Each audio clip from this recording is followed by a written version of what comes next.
चलिए तो बच्चा लोग आज आगे कंटिन्यू कर रहे हैं हम लोग। हमने बात करा था ऑस्मोटिक प्रेशर तक। बात को आगे बढ़ाते हुए आज जरा सा मैथमेटिकल टर्म में घुसते हैं।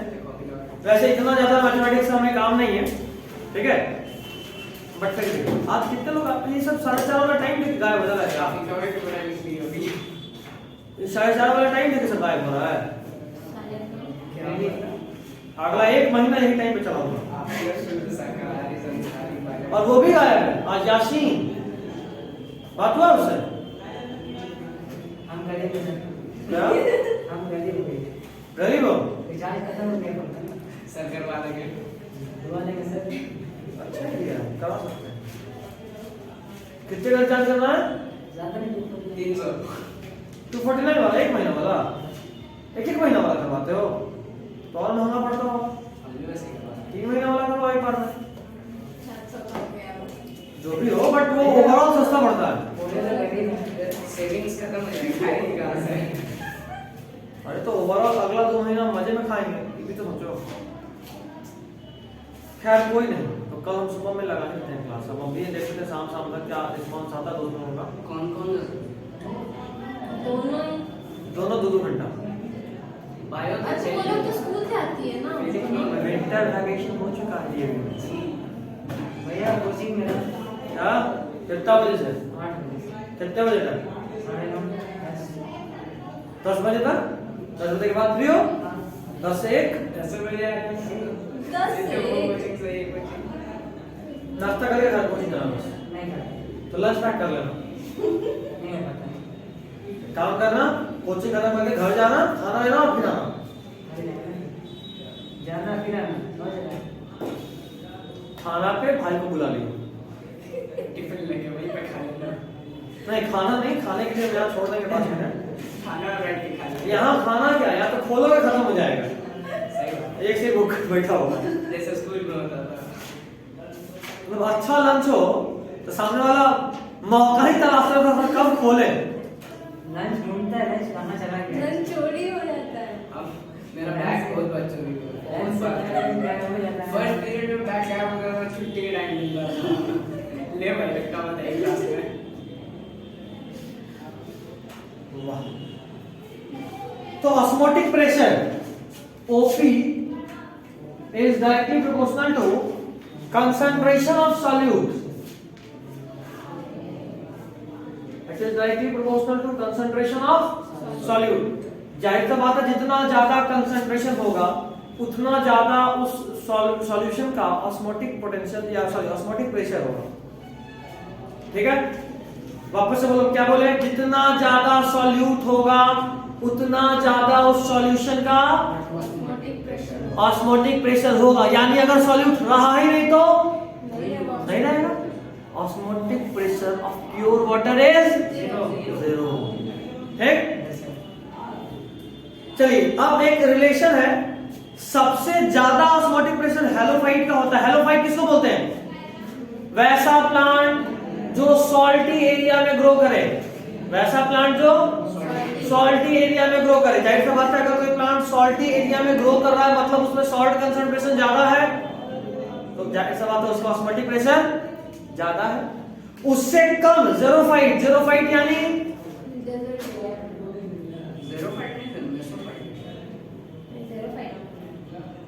हैलोफाइट के बाद ज़ेरोफाइट, उसके बाद मेसोफाइट और लास्ट में हाइड्रोफाइट। ज़ेरोफाइट यानी जो डेजर्ट एरियाज में ग्रो करे।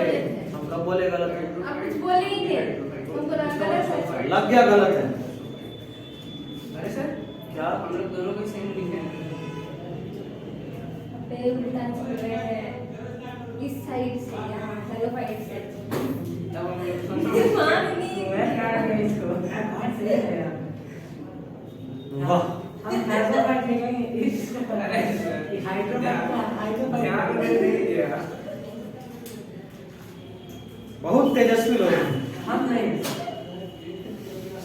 हम तो बचपन से बचपन से हम भी थे इसीलिए यहाँ। हम नहीं इसमें हैलोफाइट, हैलोफाइट से कम ज़ेरोफाइट, ज़ेरोफाइट के बाद मेसोफाइट। मेसोफाइट यानी जो नॉर्मल जमीन पे हमारे यहाँ जो भी प्लांट्स होता है वो सब कौन है? मेसोफाइट। और सबसे कम osmotic pressure is of hydrophyte, यानी वो प्लांट जो पानी में रहता है।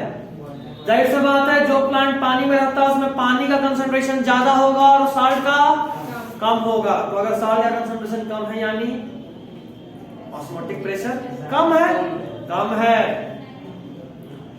ऑस्मोटिक प्रेशर को जिस इंस्ट्रूमेंट से मेजर करते हैं उसका नाम है ऑस्मोमीटर। क्या नाम है? ऑस्मोमीटर। यहीं पे चच्चा वॉन ऑफ आते हैं। वॉन ऑफ फॉर्मूला या वॉन ऑफ इक्वेशन ये बोलता है pi is equal to CRT। Pi is equal to CRT। और अच्छे से बोले तो pi is equal to ICRT। यहाँ से दिमाग को यहाँ शुरू हो गया। हाँ, ये इक्वेशन को एक्चुअली में जो यूज करेगा वो करेगा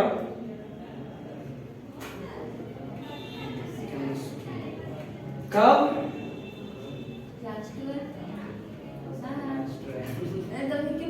छोड़िए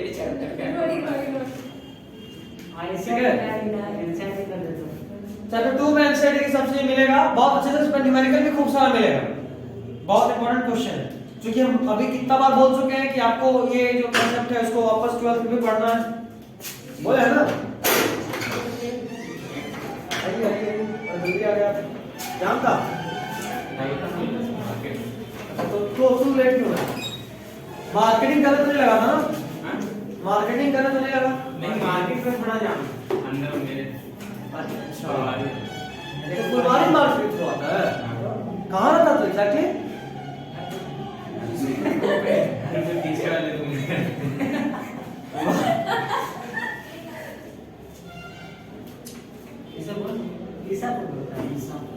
ईसोपुर में? तो ईसोपुर में रहता है? हमको लगा था आगे रहता है। ब्रिज देखें, ब्रिज ईसोपुर वाला फेडरल कॉलोनी का नाम federal alba colony. Federal alba college सुने हैं? इसी से सटा हुआ है। एक सेकंड, अल्बा कॉलेज ईसोपुर में थोड़ा ना हो, तो इधर रानीपुर से आगे आता है ना? रानीपुर से रास्ता है उधर मुड़िए हाँ, और फिर उसी के इधर फिर फेडरल कॉलोनी। तो जो ब्लॉक वाला है, जहाँ ब्लॉक है, ब्लॉक के ठीक सामने जो आटा वाला मिलो वाला लाइन है, पतला वाला रास्ता से हाँ हाँ वो सीधा जो निकल जाता है हाँ रानीपुर। रानीपुर, वहां से कट गया आगे जाके तो अल्बा कॉलेज। हाँ। तो तू उधर से आता है? वैसे नहीं आते हम तो मार्केट होते हैं अंदर जो थाना है ना। हाँ, था, इसको पंकज पूछो। रोड है ना, हाँ। हम वहाँ से अंदर जाते हैं, ठीक। फिर वहाँ से पकड़ के सीधे रोड पर। अच्छा, उधर से भी रास्ता है? हाँ, वही मेन बात है, वही सब ये मेन तो बात। ऐसे ही टूटा फूटा मॉर्निंग वॉक करने अल्बा कॉलेज तक जाते हैं। कभी कभी मूड किया कि चलो घूमते हैं, तो मॉर्निंग वॉक का बहाना मारा के सोच में निकल गए। हम मुसर्रफ एलिवेटेड ब्रिज पे। मुशर्रफ का क्या हाल है? वो मैथ्स लिया ना, क्या हाल चाल चल रहा है उसका? आज वही है, बस मेरे पढ़ाई पूछते हैं, हमसे पढ़ाई पूछते हैं। फिजिक्स सामने वाला तो फिजिक्स वाला से पढ़ रहा है, मुशर्रफ तो सही कह, तो क्वेश्चन उसने कर रहा है, इतना कभी बात नहीं होगा, खाली हाल चाल। ठीक है भाई, तो भी ठीक है, मैं इतना बात कर रहा हूँ।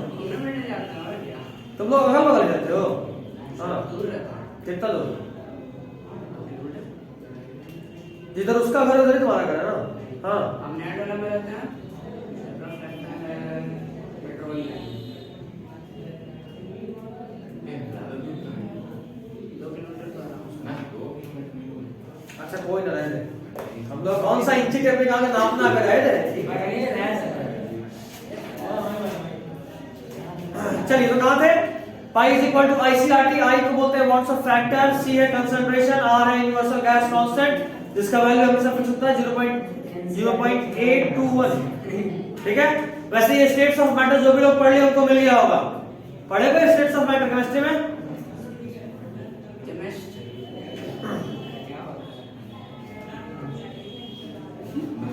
तुम भी फिजिक्स वाला सीख लेते ना केमिस्ट्री? कहाँ तक पहुंचे? शुरू में, लेकिन हम नहीं कर पाए क्लास। क्या क्या पढ़ ली हो? अच्छे से एक ही चैप्टर पढ़े, बाकी सब पढ़ रहे। एक बच्ची अगर नीट का जरा भी सोच रही तो तेरे पास और कोई ऑप्शन नहीं है, तो केवल फिजिक्स और बायोलॉजी केवल नीट नहीं निकाल सकते। इसके पास वही एक ऑप्शन है। या तो कोई कोचिंग पकड़ो फिजिकल, या ऑफलाइन अगर देखना है तो वीडियो लेक्चर्स को, क्योंकि वो तुम्हारे हाथ में होता है। लाइव क्लास में क्या है कि एक बार जब पीछे छूट गया ना तो फिर मेंटल मान लेता है कि अच्छा अभी पकड़ा गया, पकड़ा नहीं सदा। तो हम बस पीछे पीछे दौड़ रहे होते हैं, सामने वाला आगे आगे भाग रहा होता है, कभी पकड़ नहीं पाते। ऐसा तो वही चल रहा हो, वो आगे आगे भाग रहा है तो पीछे पीछे दौड़ रही है। डेली सुबह में प्लान करते हैं, अच्छा इतना लेक्चर कम है ना, हम एक दिन में इतना कर लेंगे, फिर इतना कर लेंगे, फिर पहुंच जाएंगे। होता कुछ नहीं। तुम जी केमिस्ट्री कहाँ से कर रहे हो? तुम कहाँ तक पहुंचा?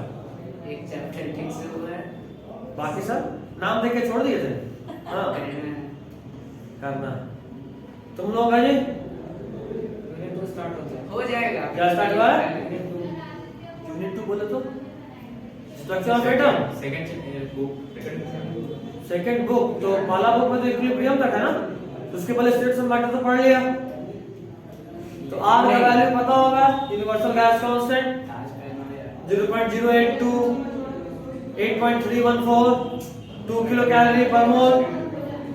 मुझे याद नहीं आ रहा है, तुम सन्नाटा पूरा चैप्टर नहीं पढ़ा भाई, कहाँ तक पहुंचा? अच्छा तो अभी क्या चल रहा है? ऑर्गेनिक स्टार्ट हुआ, ऑर्गेनिक वही जो अल्केन अल्कीन अल्काइन नोमेनक्लेचर, क्या नोमेनक्लेचर नाम बता इसका। अरे तो ध्यान से दिखता है। चल हम जो पूछो पता इसका नाम बता पाले। मेरे को तो टेढ़ा चार्जिंग का सिग्नल लगेगा।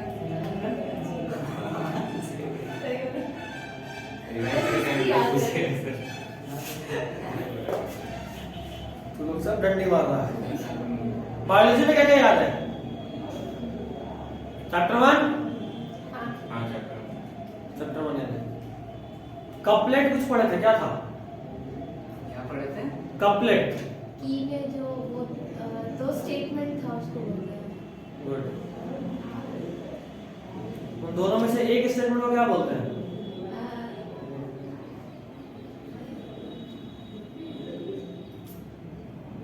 लीड। हाँ लीड। चैप्टर 2 याद है? क्या? Chapter 2 soda. सबसे पहले वायरस को क्रिस्टलाइज कौन किए थे? Option no options. वेट मेरे मुंह में नहीं आता है। ट्राई कर रहा भाई इसमें दो नाम है, WM और NW, दोनों में कंफ्यूज हो जाते हैं। चलो WM स्टैंडर्ड।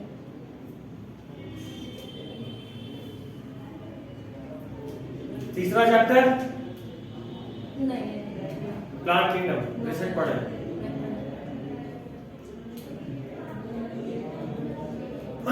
थोड़ा सा तो मॉडिफाई करना पड़ेगा। कल से अगला एक सप्ताह हम लोग खूब लाठी चार्ज करेंगे। डेली लंबे लंबे सेशंस में मिलेंगे। एब्सेंट करना अलाउड एकदम नहीं है, ठीक है? एब्सेंट किए तो लाठी चार्ज डबल, भले ही आप आंसर दे लो, उससे कोई फर्क नहीं पड़ता। हमको एब्सेंट 0 चाहिए। ग्रुप में मैसेज डाल। क्या? ग्रुप में मैसेज डाल। खिड़की सब। चलिए तो ये आपको सिर्फ फार्मूला जानना था, बाकी इसका एक्सप्लेनेशन केमिस्ट्री में करना है। आपसे पूछा जाएगा तो सीधा ये फार्मूला पूछा जाएगा। अगला टॉपिक हमारा है कि वाटर का मूवमेंट। तो वाटर का मूवमेंट हमेशा ही लोअर ऑस्मोटिक प्रेशर से हायर ऑस्मोटिक प्रेशर की तरफ होता है। हमेशा ही लोअर ऑस्मोटिक प्रेशर से हायर ऑस्मोटिक प्रेशर की तरफ होता है। जब भी कोई सेल को हम पानी में डुबाते हैं, तो जब भी कोई सेल को हम पानी में डुबा, सुनो क्या हुआ? अच्छा तो नोट्स लिखे व्हाट्सएप पे है। कल 20 पेज लिखा हुआ नोट। अब तेरे पास वो ऑप्शन नहीं है, तेरे को लिखना ही है। वो ऑप्शन था। नहीं वैसे वो पेंसिल वाला लिखा हुआ नहीं है। हाँ अब तेरे को लिखना ही है। 20 ज्यादा हो गया, कम से कम 15 पेज का। अब नहीं तो तेरे लिए 5 लाठी चार्ज एक्स्ट्रा। लाठी है, चार्ज करके हम आज रख देंगे। कौन सा टाइप सी के टाइप बी है? एक हाइब्रिड, एक तरफ टाइप सी, एक तरफ टाइप बी, दोनों तरफ से चार्ज करेंगे। बीच में पकड़ेंगे, दोनों हाथ निकाल सकता। खैर चलो, तो वाटर का मूवमेंट लोअर ऑस्मोटिक प्रेशर से हायर ऑस्मोटिक प्रेशर की तरफ होता है। जरा सुनना समझना, वाटर का मूवमेंट लोअर ऑस्मोटिक प्रेशर से हायर ऑस्मोटिक प्रेशर की तरफ होता है। ऑस्मोटिक प्रेशर हायर यानी सॉल्यूट ज्यादा, अभी पढ़े थे सॉल्यूट के डायरेक्टली प्रोपोर्शनल होता है। तो इसमें सॉल्यूट क्या है, यहां पे सॉल्यूट ज्यादा तो पानी कम, सॉल्यूट कम तो पानी ज्यादा। और ये सब जानता है कि ऑस्मोसिस ज्यादा पानी से कम पानी की तरफ होता है ना। तो जो लाइन पढ़े हैं अगर वो याद नहीं है तो उसको ऐसे रिलेट करके भी बना सकते हैं। ठीक, अगला पॉइंट है स्टर्गर प्रेशर। सुनना, ये रहा कोई सेल वॉल, क्या रहा, सेल वॉल। इस सेल वॉल इसलिए बनाया क्योंकि अक्सर प्लांट सेल में देखने को मिलता है, एनिमल सेल में नहीं। ये रहा साइटोप्लाज्म, ठीक, ये रहा न्यूक्लियस,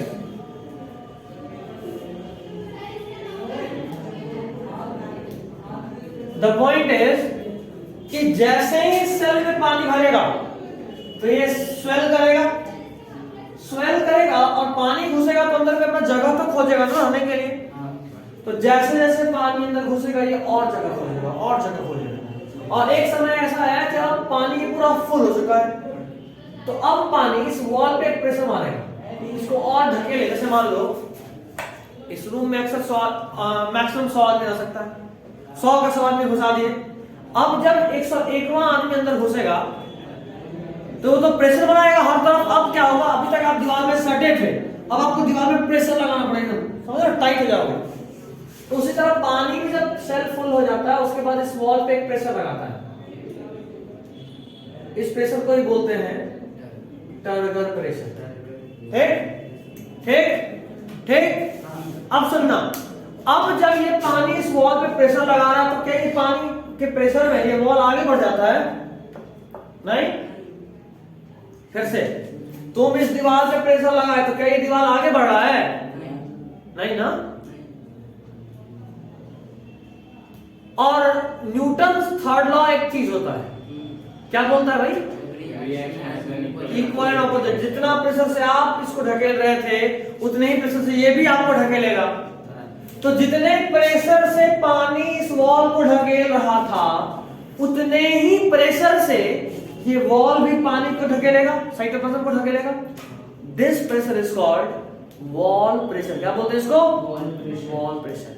और वॉल प्रेशर और टर्गर प्रेशर बराबर होता है। Wall pressure and turgor pressure बराबर होता है। जैसे तुम फिजिक्स में कहां पहुंचे? कितना पहले से पढ़ रहे हो, अभी सेंटर ऑफ मास से पहुंचे? आज स्टार्ट हुआ। अच्छा कछुआ छापता अपना सर। हम लोग मुश्किल से महीना दिन पढ़े होंगे। यूं तो क्लास 1.5 महीने से चल रहा है या 2 महीने चल रहा है, बट बीच में महीना दिन ऑफ हुआ है ना। उसके बावजूद हम लोग मोशन इन प्लेन ऑलमोस्ट खत्म कर लिए। क्लास में वीडियो देने के बावजूद प्रोजेक्टाइल भी खत्म कर लिए, रिलेटिव मोशन आज करेंगे। अब बचा क्या? Laws of motion, work energy, power. फिर तो सेंटर ऑफ मास ही है। इतने पहले से पढ़ने के बावजूद तो भी वही है। अगर तो मास्टर को बोलो कि मास्टर साहब थोड़ा दौड़िए, या आप घिसक रहे हैं, चल भी नहीं रहे, घिसक रहे हैं। तू कहां पहुंचा अमन? तो हमसे पीछे चल रहा है। अब तो मोशन स्पीड खत्म पे आ गए, तो आज खत्म कर लेंगे रिलेटिव मोशन बढ़ा के। तेरे एब्सेंट करने से सर का छुट्टी कैसे हो गया? सर तो पढ़ा ही रहेगा ना। और मानते हैं गजब। यही एक एस्पिरेंट लिख रहा है और कोई मजाक में आ रहा है। वाह, ऐसे से मास्टर, ऐसे होना चाहिए मास्टर। बच्चा आप सबको क्लास में बंद। खैर चलो, तो टारगेट प्रेशर और वॉल प्रेशर सेम यानी बराबर होता है। अगला पॉइंट, प्लांट सेल को जब भी हम लोग रखते हैं किसी हाइपरटोनिक सॉल्यूशन में, हाइपरटोनिक यानी सॉल्यूट कंसंट्रेशन ज्यादा है कम, कौन? अरे तुमको पता ही नहीं, तेरे पास ऑप्शन नहीं है, तूने तो तेरे भरदाता से आके क्लास करेंगे, और अगर आगे क्लास किया तो फिर क्लास लगाएगा भी।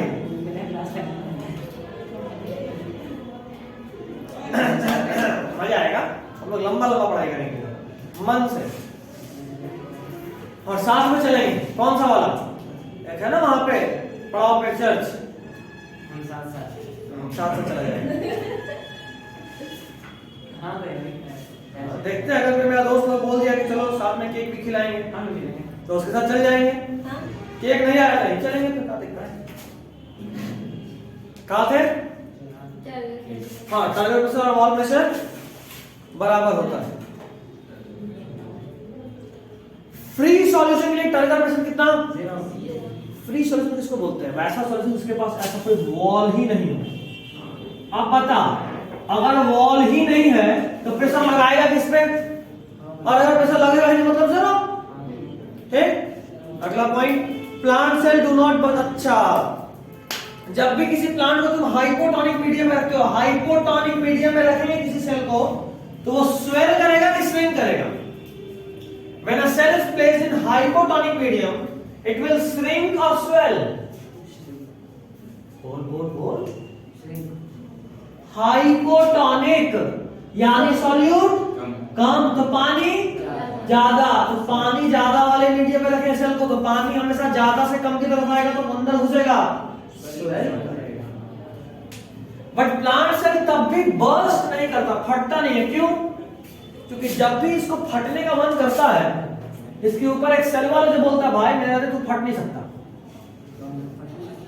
कितना भी सेल कर ले। जैसे मतलब कोई यहाँ पे बोलेगा कि हम इतना मोटा होंगे कि रूम को फाड़ देंगे, तो ये जो रूम है वॉल बोलेगा कि बबुआ हमको खिलाना इतना आसान है, समझ का लियो, है ना? तो प्लांट सेल बर्स्ट नहीं करेगा। अगला point is animal cell burst कर जाता है। टारगेट प्रेशर का एक और नाम हाइड्रोस्टैटिक प्रेशर होता है, इसको कहानी है। Turgor pressure is normally between 0 to osmotic pressure. Turgor pressure 0 से ऑस्मोटिक प्रेशर के बराबर होगा। जरा समझेंगे इसको, सुनना बच्चा लोग, आंख फाड़ के कान खोल के देखो। यहां से जितने तेजी में पानी अंदर जाएगा, अच्छा पानी अंदर जा रहा था या नहीं जा रहा था, तब तक इस वॉल पे कोई प्रेशर लग रहा था? 0 था। पानी अंदर जाने लगा तो धीरे धीरे प्रेशर बिल्ड होने लगा, यानी बढ़ने लगा।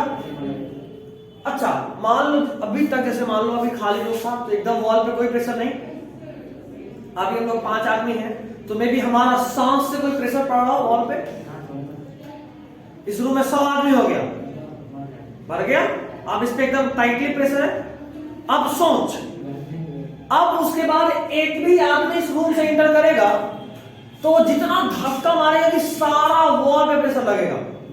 जितना जोर से धक्का मारेगा उतना जोर से प्रेशर लगेगा, क्योंकि अब एकदम टाइटली फिट है। कुछ गैप हो तब तो आदमी घसक जाए, प्रेशर थोड़ा कम हो जाए। एकदम टाइटली पैक्ड, मतलब ये कि मान ले यहां से गैप है, तो अब हम यहाँ जितना जोर से इसको मारेंगे मे बी उससे कम स्पीड में जाके यहाँ लगेगा, ठीक। बट अगर यहाँ सट गया तो जितना जोर से मारेंगे उतना ही जोर से लगेगा। कुछ वैसा है।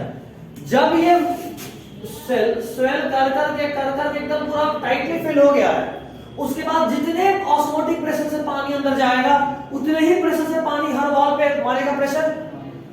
तो जब ऑस्मोटिक प्रेशर या पानी फ्लो ही नहीं कर रहा था तो टारगेट प्रेशर 0 था। बीच में जैसे जैसे पानी बढ़ा टारगेट प्रेशर बढ़ा।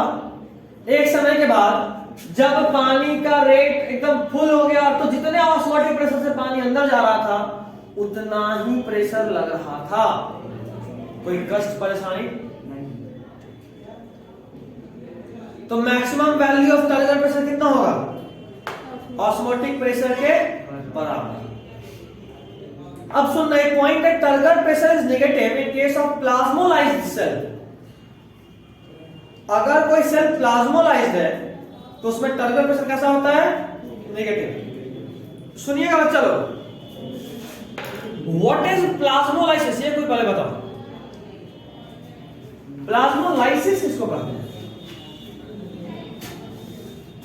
नहीं पता तो सुनिए,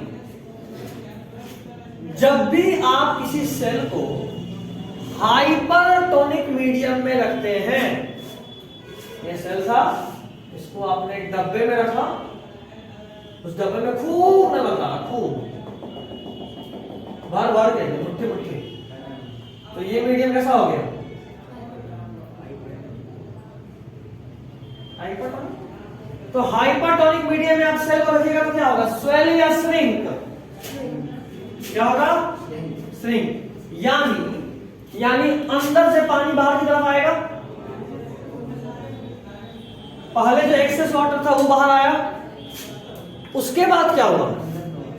ये जो अंदर का साइटोप्लाज्म में भी पानी होता है, प्रोटोप्लाज्म में भी पानी होता है, वो भी बाहर आना चालू हो जाएगा और साइटोप्लाज्म धीरे धीरे सिकुड़ना लगेगा। और जब ये साइटोप्लाज्म पूरी तरह से सिकुड़ गया, उसी सेल को बोलते हैं प्लाज्मोलाइज्ड सेल। क्या बोलते हैं? Plasmolysed cell. तो जरा बता, वैसा सेल जैसे मान लो तो अपना पेट तुम्हारा तोंद है, फुटबॉल, और वही रॉयल इंपीरियल ब्लू वाला आप एडवर्टाइजमेंट देख रहे हैं और बगल से कोई मैडम जो गुजर रही है तो आप पेट अंदर खींच रहे हैं, ठीक? तो जरा बात बताइए, आपने अपना पेट अंदर खींचा हुआ है, तो अब तेरा नॉर्मल स्टिंग क्या है? जैसे ही सांस छोड़ोगे पेट कहां है? अंदर या बाहर? तो बेचारा ये जो सेल है, ये भी वही प्रतिष्ठा में प्राण गंवा रहा, सारा पानी बाहर फेंक दिया पतले दिखने के लिए, लेकिन इसका मन क्या कर रहा है? जल्दी से भाई नॉर्मल हो। तो इसके केस में जो प्लाज्मोलाइसिस है, जो टर्गर फोर्स है, वो किधर लग रहा है?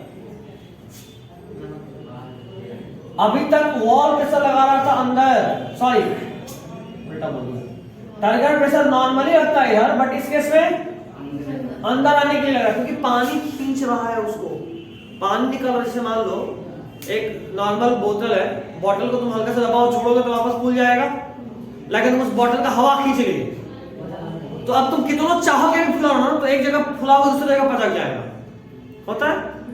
तो जब कोई सेल प्लाज्मोलाइज्ड हो जाता है तो उसमें टर्गर प्रेशर ठीक उल्टा, यानी सिकुड़न की तरफ, अंदर की तरफ बढ़ना चालू हो जाता है।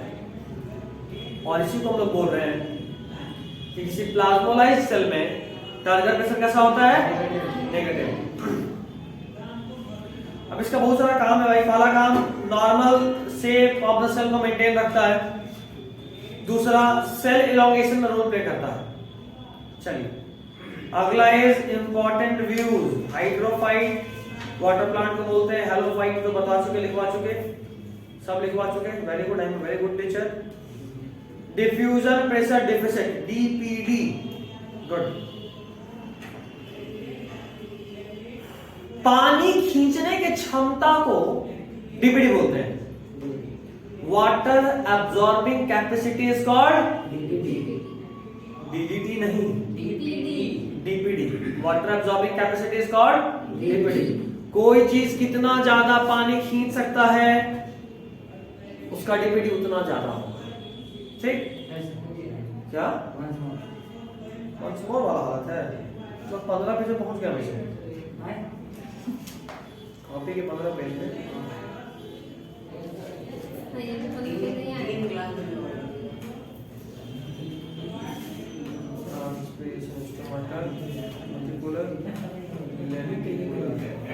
पेज नंबर 22 तक आपको छापना है, 22 बस। उसके आगे का वो है जो शॉर्ट किया हुआ है।